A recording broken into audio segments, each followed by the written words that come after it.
বিয়ের আগে তোরে কিন্তু আমি 3 বার স্বপ্নে দেখছিলাম। সুবহানাল্লাহ কইবেন না? বড্ড খুশি হয়ে গেলেন আয়েশা।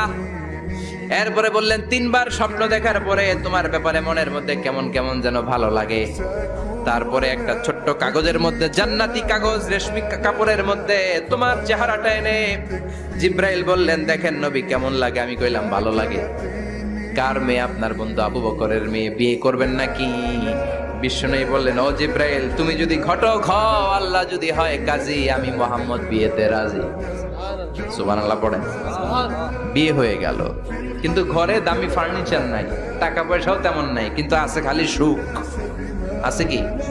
যেটা টাকা দিয়ে কিনা যায়, টাকা দিয়ে বাড়ি কিনা যায়, গাড়ি কিনা যায়, সুখ কিনা যায় নাকি?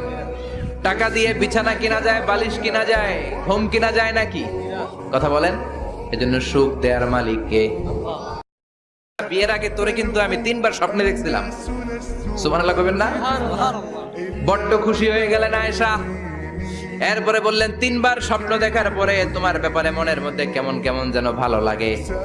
তারপরে একটা ছোট্ট কাগজের মধ্যে, জান্নাতি কাগজ, রেশমি কাপড়ের মধ্যে তোমার চেহারাটা এনে জিব্রাইল বললেন, দেখেন নবী কেমন লাগে। আমি কইলাম ভালো লাগে।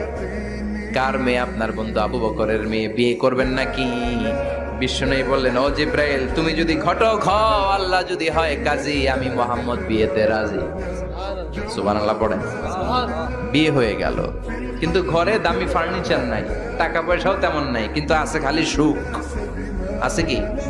যেটা টাকা দিয়ে কিনা যায়, টাকা দিয়ে বাড়ি কিনা যায়, গাড়ি কিনা যায়, সুখ কিনা যায় নাকি? টাকা দিয়ে বিছানা কিনা যায়, বালিশ কিনা যায়, ঘুম কিনা যায় নাকি? কথা বলেন। এজন্য সুখ দেয়ার মালিক কে?